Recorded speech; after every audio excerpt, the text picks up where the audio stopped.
Since we'll be leaving this place today, could you please move out? We'll also pay the $473 monthly loan. Now that my daughter is coming, we no longer need you. Okay, well then please take care of everything from now on. Even though we had supported our in-laws so much, they easily shifted their trust to the younger sister. As I reached the entrance, packing my belongings, I told them something very important. Oh, by the way, it seems there's a misunderstanding.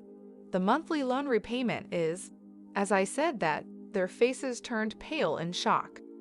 My name is Emily, a 35-year-old office worker. I've been married to Tom for 3 years. We met through a mutual friend who believed we'd be perfect for each other.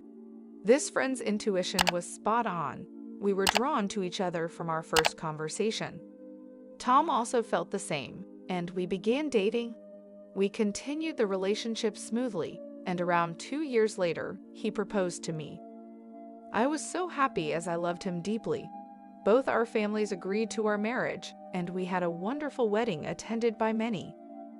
We then went on a honeymoon and began our life together as a married couple.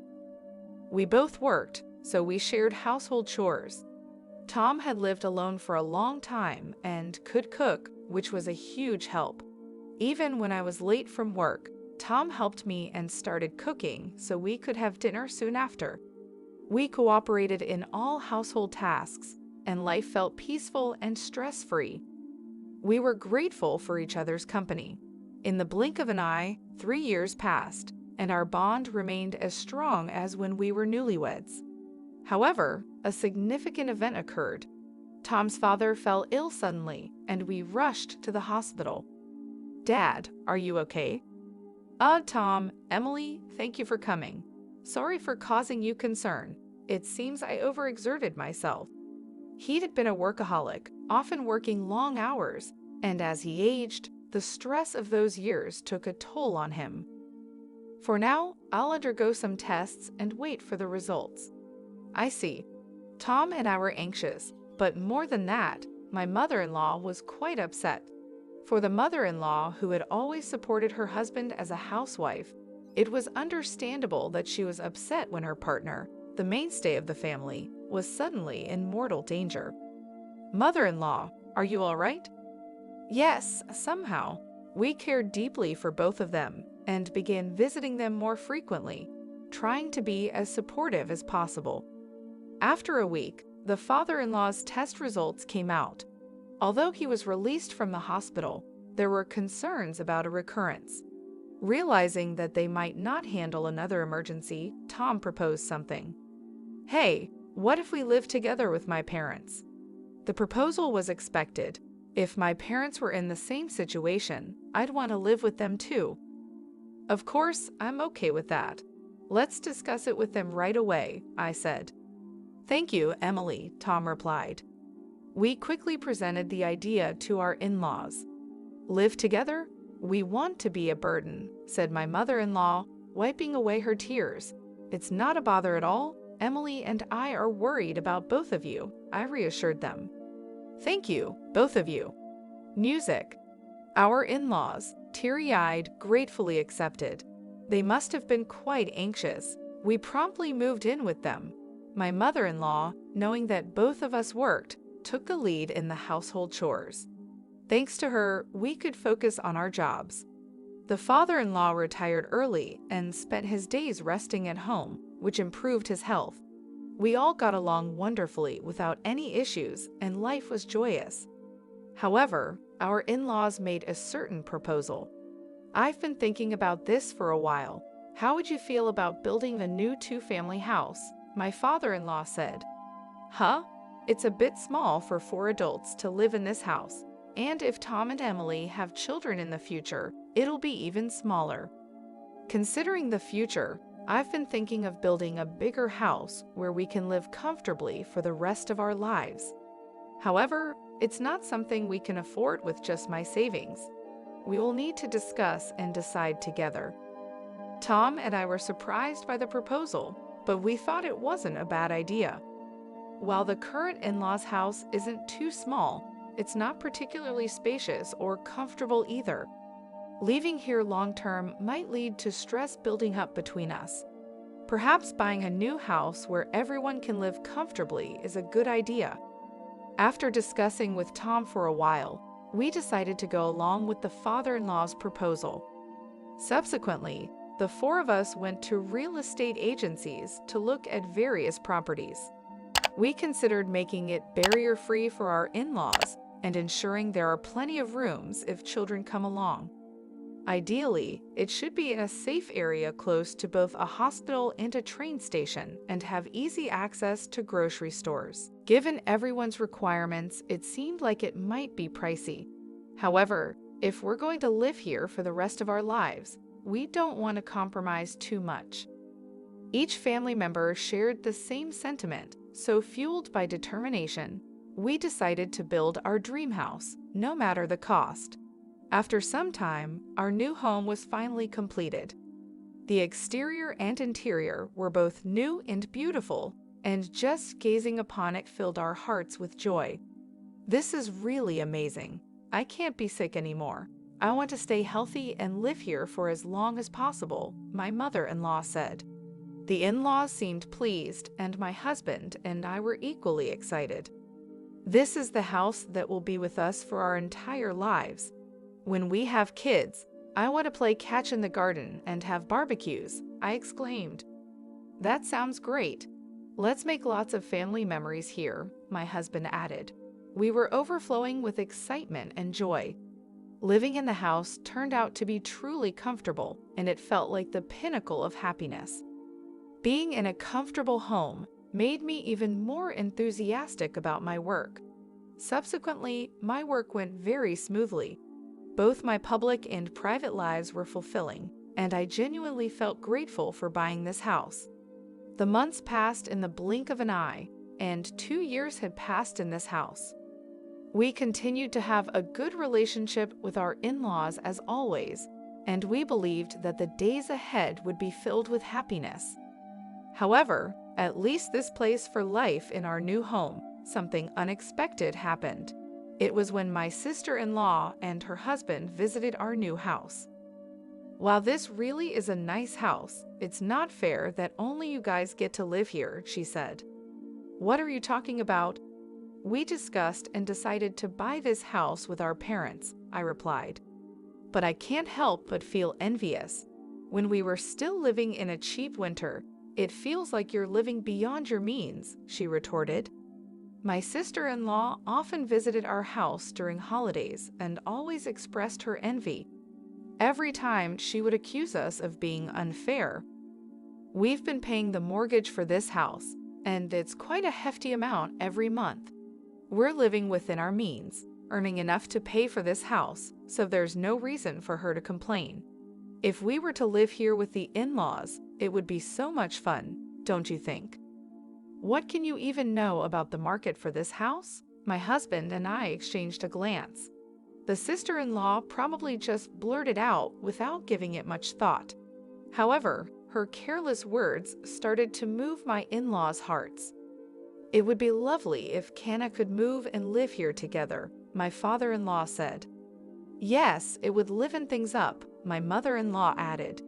Hey, what are you two talking about? Haven't we been living together all this while? I said, trying to lighten the atmosphere. Oh, come on, I was just saying, the sister-in-law replied.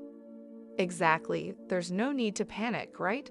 Ha ha ha, my husband added, attempting to diffuse the tension. While the in-laws tried to brush it off, it was evident that they were enticed by the idea of living with the sister-in-law. They seemed to have a particular affection for her. Even Mercer, their pet, went for her. She was a beauty with delicate features, looking like a doll since her childhood.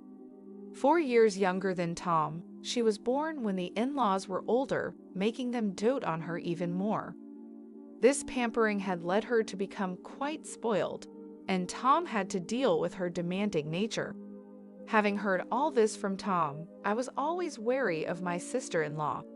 For a while after we got married, Tom and I were both caught off guard because she didn't seem to be causing us any trouble. However, recently, she had been increasingly eyeing our new house. "Oh, Emily, you're back. Then I'll be leaving now," she said one day. "Huh, I wish you'd stay a bit longer," I replied, trying to be polite, but hoping she would leave. "But Tom and Emily might find it inconvenient," she said, pretending to be considerate. "I don't think it's a nuisance," I said, trying to hide my irritation. "You might say that, but it's evident in your eyes and behavior," she retorted. "Unwanted guests should leave quickly. See you, Mom and Dad," she called out as she left. When the sister-in-law left, the in-laws were visibly upset. They looked as if they wished she had stayed longer. Even though they didn't voice their feelings, their faces and attitudes spoke volumes. I often felt out of place, retreating to my room after work to avoid the growing tension that lingered in our home. When Tom came home, we'd cautiously make our way to the living room for dinner, but the atmosphere around the dinner table became increasingly strained. Long silences would hang in the air, and it was clear something was amiss. Tom, too, sensed the change and began to suspect that the cause of our troubles was his sister. As our relationship with the in-laws deteriorated, the sister-in-law finally made her move.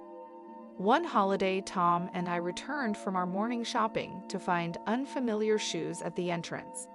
We exchanged glances, perplexed, and then his mother-in-law approached us from the living room. "You're finally back. We need to talk," she said, her tone unusually stern. As we entered the living room, there sat the sister-in-law and her husband. "Ah, you're finally here," she said, addressing us casually.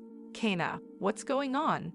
"From today, we'll be living here, so please leave," she declared, catching us off guard. "What?" Tom and I were taken aback by her sudden announcement. "What is she thinking, moving in today?" "Hold on, it's ridiculous to say that all of a sudden." "It's not sudden. We've discussed this with Mom and Dad for a long time," she responded confidently. "Kai and I will take care of everyone. I'll handle the housework and even care for you when needed. Please rely on us, Mom and Dad. With our daughter here, we don't need you anymore." A daughter-in-law who doesn't do housework or have children is no match for Kana. I was deeply hurt by their words. Seeing my shocked face, the sister-in-law smirked. "We'll pay the $473 monthly loan, okay," she said, as if it would make everything all right. "Huh? $473? I stammered, unable to believe what I was hearing. "It's a great deal to live in such a nice house for that." Tom and I exchanged dumbfounded glances. It became clear that the in-laws were already planning to kick us out. After such treatment, we couldn't continue living there. "Is that so?" I managed to say. "But we can't move out immediately. Could you give us at least a week? We need to find a new place." "Fine," his mother-in-law said, her tone indifferent. "Ah, you must be looking forward to living with Kana and her husband from today." As the in-laws looked disappointed, the sister-in-law and her husband were extremely happy that we decided to leave. "Calm down, Mom and Dad. The house isn't going anywhere. I'm looking forward to a week from now," she chimed in, her voice dripping with satisfaction. While the in-laws and the sister-in-law's family were thrilled to drive us out, Tom and I seriously reconsidered co-living with such people. We quickly arranged to view rental properties and moved out within a week. On the day we were leaving, I made it clear, "Please take care of everything from now on. Don't ever get involved with us or come to this house again." Their words were harsh, especially considering how much we had supported them. Yet now we could finally live comfortably with Mom and Dad in our new home. It felt like a dream. As I gathered our belongings and approached the entrance, I shared an important piece of information. "Oh, by the way, it seems there's a misunderstanding about the monthly mortgage payments. It's $1,825 every month, okay? Make sure you understand that." "What?" they exclaimed in shock, their faces turning pale all at once. Hold on a second. Isn't the loan just $473 a month? They protested. You misunderstood, didn't you? This house is under our father's name, so the loan is contractually agreed to be paid off through a debit from Dad's account. Emily and I were planning to live in this house for the rest of our lives, so we told him he wouldn't have to pay. We were bearing all the costs. So I was transferring $473, and Emily was transferring $1,352 to our father's account every month. It turned out Father had only remembered the monthly transfers into his account. Moreover, Emily and I split the living expenses equally. Our parents probably never thoroughly checked the costs and assumed it wasn't a significant amount. What? No way. We can't pay $1,825 a month. We can't even cover the living expenses on top of that. How can Emily afford to contribute so much? Tom exclaimed. I don't know how you perceive me, but I'm a department head at a major corporation. I earn quite a lot, I interjected. What? Emily earns much more than I do, Tom said, explaining to the in-laws. The in-laws looked shocked. Well, we've decided to cut ties with you, so it's up to you to support our parents from now on, Father said firmly. No way, Emily, Tom, wait. We were wrong. Let's live peacefully together like before, okay, Mother pleaded. What? Mom and Dad, are you planning to abandon us? You guys can repay the loan, can't you? If that's the case, shouldn't you live with those who can? I argued. That's not fair. Dad told me the loan was only about $473. That's why we came here. We've already canceled our previous house, the sister-in-law protested. That's not my problem. Isn't this mess because you wanted to move in with us in the first place? Tom said. Right, your husband earns very little, doesn't he? But you always said family was more important than money and pampered me. When our livelihood is at stake, all of that doesn't matter, I added, pointing out their hypocrisy. The quarrel between the in-laws and the sister-in-law was unbearable to watch.